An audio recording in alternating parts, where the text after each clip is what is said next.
I'm Jessica Irish Mascara and welcome to my channel. So in this video, I'll show you how to use Pandas, a powerful Python library for data analysis. When we are dealing or working with large datasets or spreadsheets, Pandas allows us to analyze large data and make conclusions based on statistical querying. It can also clean messy datasets and manipulate them to make it readable and relevant. We can also use Pandas for data visualization, but we're saving that for another video and use a different library for that. So if that's what you're looking for, I'll be providing a link for that video. But for now, we're focusing on these first three. So without further ado, let's get into the tutorial. First, open natin yung Anaconda Navigator natin. Make sure na may naka-install tayong Anaconda sa mga devices natin.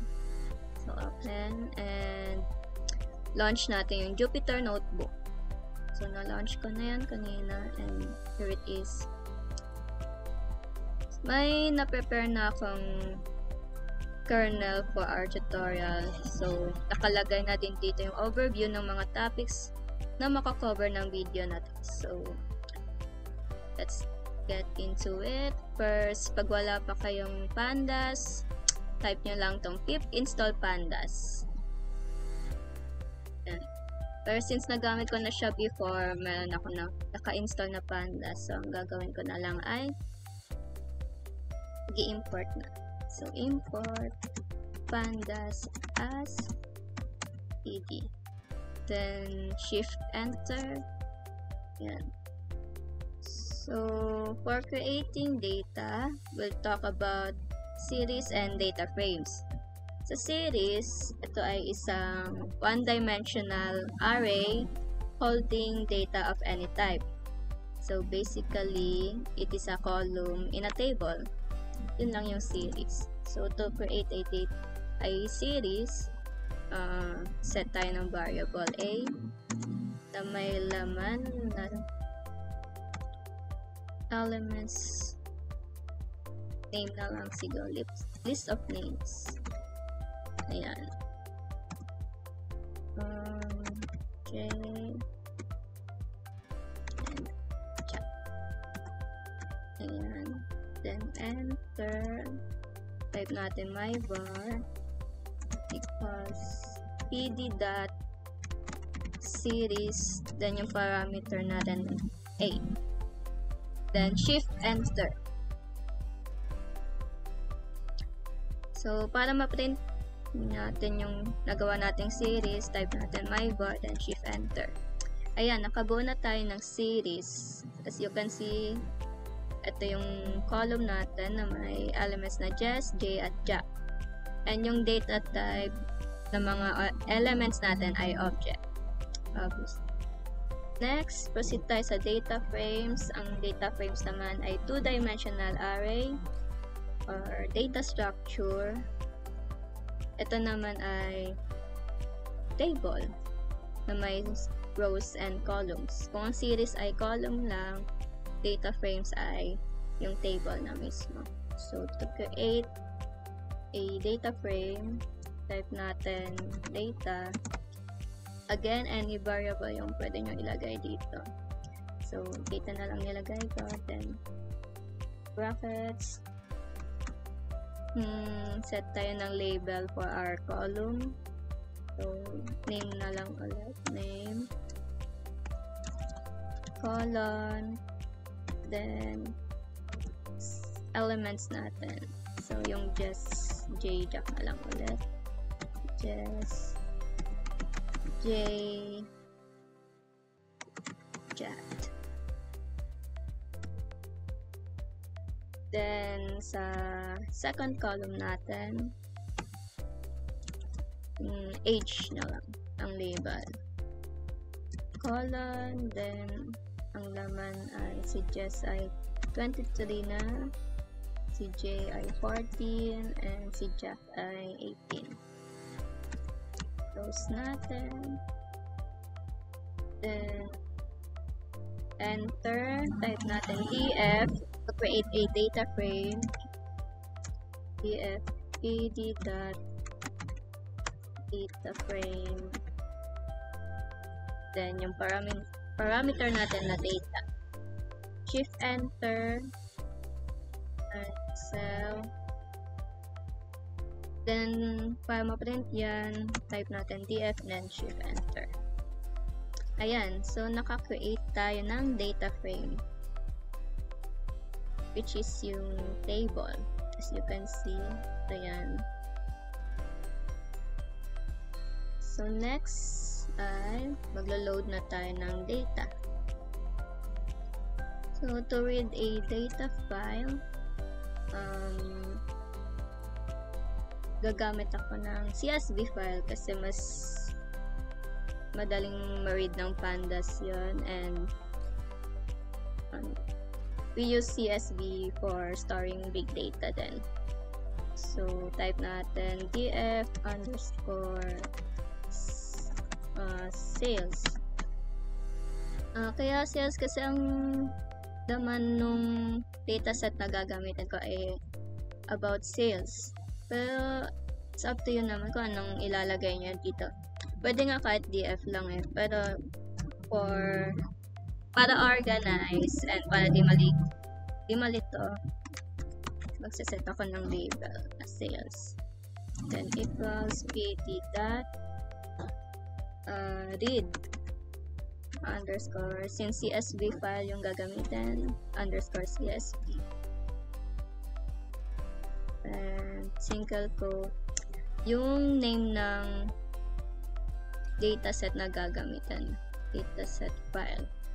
So ang gagamitin ko itong vgsales.csv or video game sales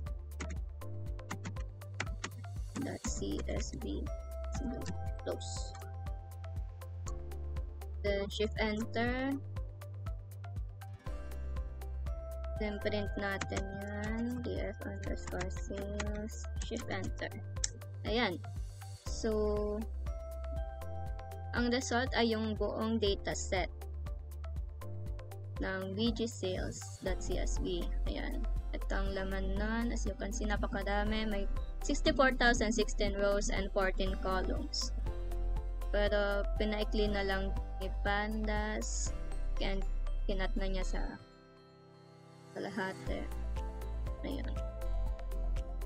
Next, exploring data na tayo. Dito naman under data frames na to. So, itong mga to ay methods ng data frames. So, isa-isahin natin.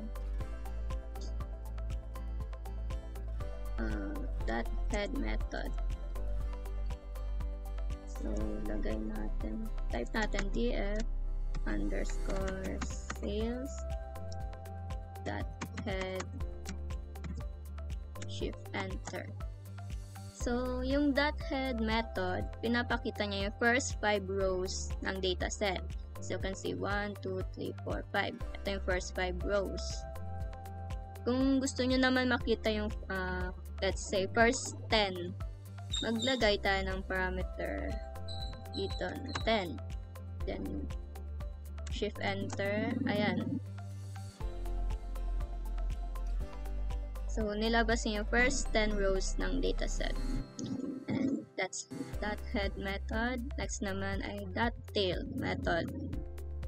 Same thing. Type natin df underscore sales dot tail, shift enter. So, ito naman last 5 rows rather ng datasets. Kung gusto naman ng last 15 rows, set kayong parameter, shift enter, and ito na yung last 15 rows ng dataset natin. Next is .info method. Type natin df underscore sales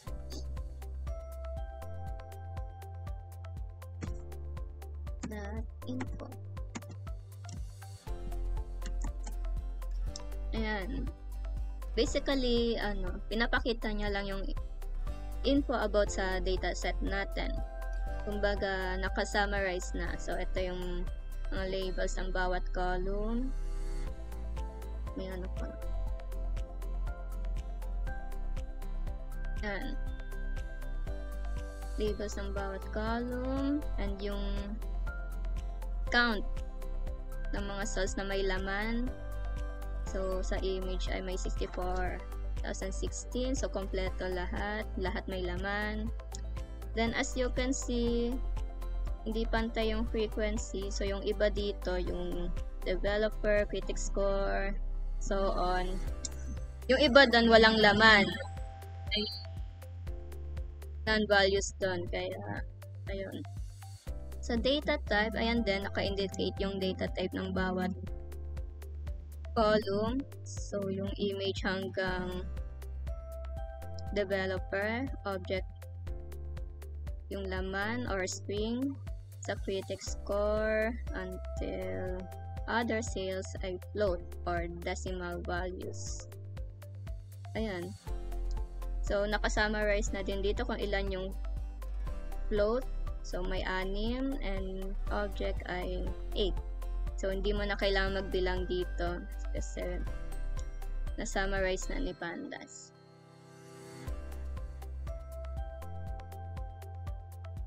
Next is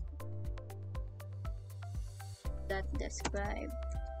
So, df_sales.describe.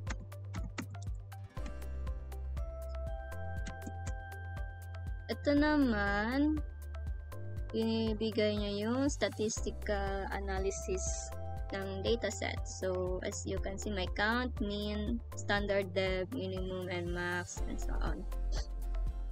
Yun. Kung gusto natin makuha yung certain value ng certain column,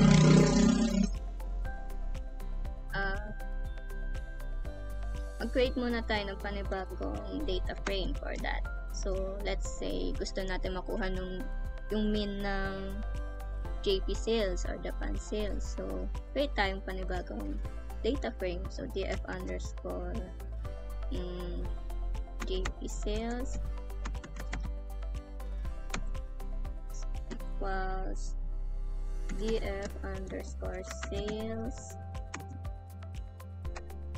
single quote, then yung pangalan ng column.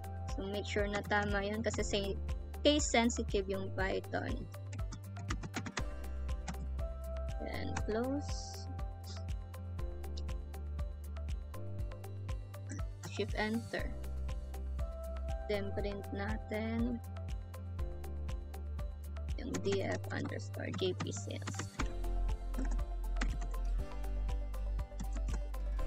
Ayan. So, na-print niya yung laman under ng column na JP sales. So, ito yun. So, para naman makuha yung value na gusto natin, kunyari, gusto natin makuha yung standard dev ng JP sales. So, type lang natin df_JP sales .std. Yan.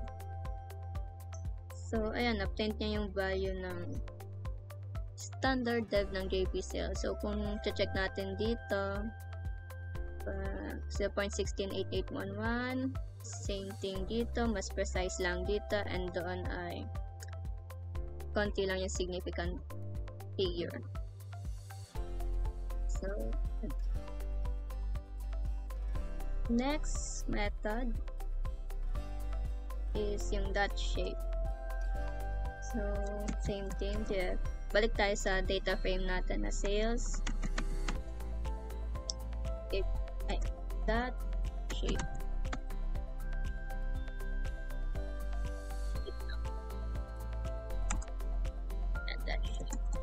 Ayan, basically,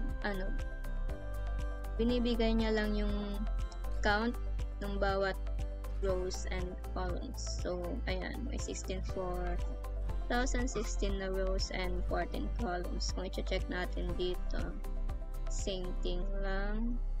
Ayan, so tama naman, accurate naman. Proceed tayo sa selecting and filtering data. So, gagamit tayo ng .iloc method. Type natin df_sales .iloc. Then, ang laman nito ay yung index na gusto natin mahanap. So, let's say index 1. Shift enter. Ayan. So, binigay niya yung laman ng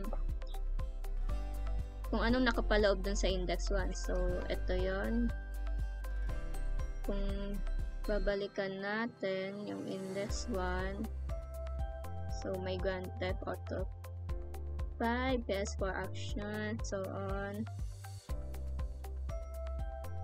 And yan, same thing. So, ayan. Para hindi na mahirapan na kung i-check pa natin sa buong dataset. Iutos na lang natin kay Pandas. Kung gusto naman natin na hindi lang isang index yung hanapin, gusto natin maramihan, kunyari ay 2, ay sa index 2 until -11. Shift enter. Yan. So, bakit -11? Yan naman yung sa dulong part ng dataset. So, alangan naman ilagay mo 64,000 blah blah blah. Negative na lang. Ibig sabihin yan, starts with -1, -2, -3, and so on. So, ayan. Next is cleaning and manipulating data. Under dito ay yung .columns na method sa df_sales.columns. Shift enter. So, kina-call out niya. Binibigyan niya lang yung labels ng bawat column. So, meron tayong image, title, console, genre, publisher, and so on. And ang data type din ay object. So, kung gusto lang naman natin na i-call yung certain column, type lang natin na df_sales. Kunwari gusto natin makita yung laman ng console. So, type natin console. Then, shift enter. Ayan. So, ito yung mga elements under console column. So, ang kaibahan niya sa ginawa natin kanina dito sa may JP Sales. Dito, gumawa tayo ng data frame for JP Sales. Ito naman, kinall out lang natin yung console. And, binigay ni Pandas yung laman. Kung gusto naman natin na i-call yung more than one columns, 2 columns, let's say. So, df_sales. Let's say, gusto natin makita yung title and developer, since ang layo nila sa isa't isa, diba? May pagitan pa dito. Gusto natin makita na pag magkalapit para di na tayo mahirapan. Close natin, shift enter. Ayan. So, nilabas niya yung elements under title and developer. Ayan. Para naman kung gusto natin magdagdag ng new column, type natin df_sales let's say label ng ano natin, ng new column natin ay new column. So walang maisip. New column. Tapos ang laman ng column na yan ay puro let's say good. Ang elements ay good. Shift N. Print natin df_sales. Yan. So as you can see, 14 to kanina, again 15. So check natin kung nadagdag column. Ayun.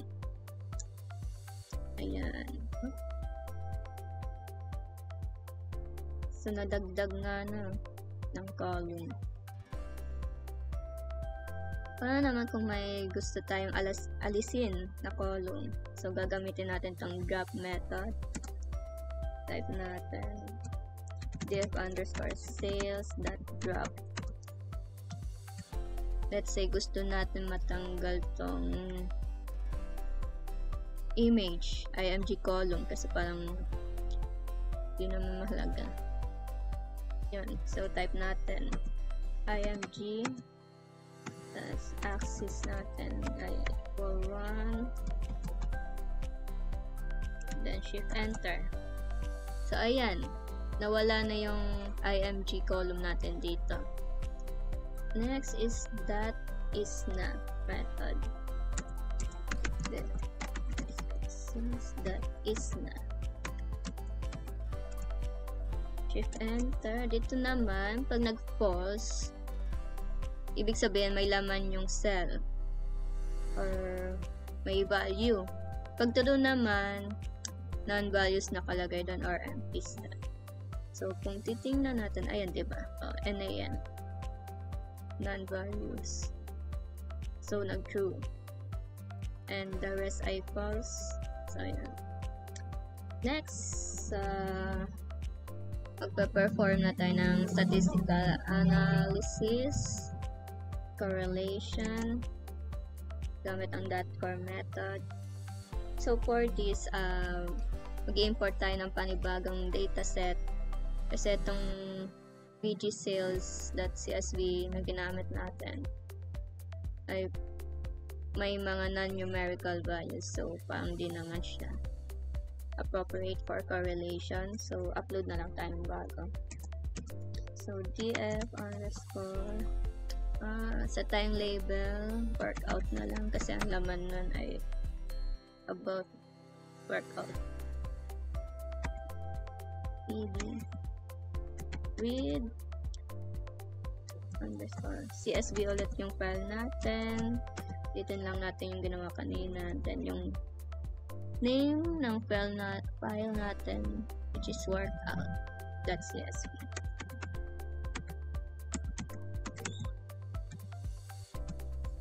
Shift enter. Print natin df underscore workout. Shift enter. Ayan. So ito na yung laman ng dataset natin for workout na may 169 rows and 4 columns. Since konti lang naman, medyo konti yung laman, what if gusto nyo makita yung buong, yung kabuuan talaga, yung walang cut dito. So type natin print df underscore workout dot to underscore screen and shift enter. Ayan. So ang result ay yung buong dataset na walang naka-hide or cut. Ayan. So proceed tayo sa correlation. So type lang natin df underscore workout .core. Ayan. So, na-compute na ni Pandas yung correlation between the columns na meron tayo. So, ang gagawin na lang natin is interpret yan. So, mas safe to say na may good correlation kapag at least 0.6 or negative 0.6 and above. Good correlation yon. Perfect naman pag syempre 1, ito, gaya ng duration to duration, 1, so perfect correlation yan, pulse, tsaka itong pulse, max pulse, and calories. So, ibig sabihin, each column always has a perfect correlation with itself. Yung iba naman ay good correlation na, gaya na itong max pulse tsaka pulse na may 0.7. Then, bad correlation naman kapag below 0.6 or negative 0.6 na, gaya na itong pulse at duration. Ibig sabihin, we cannot predict the pulse by just looking the duration and vice versa. So that's how we interpret the table. And I guess that's it. That's all about the pandas basics. And to wrap up, we explored the essential pandas functions for working with data, from loading datasets to cleaning and analyzing them. You now have the foundational tools to start your data journey with pandas. Remember, the best way to learn is by practicing. As I have said kanina, hindi ko pala nabanggit. Pero yan, may maraming free datasets online. Yung mga ginamit kong examples kanina, nakuha ko lang online. So you can download them, experiment with these functions, and see how they help you make sense of your data. I hope you found this tutorial helpful, and thanks for watching, and happy coding. I'll see you in the next video. Bye!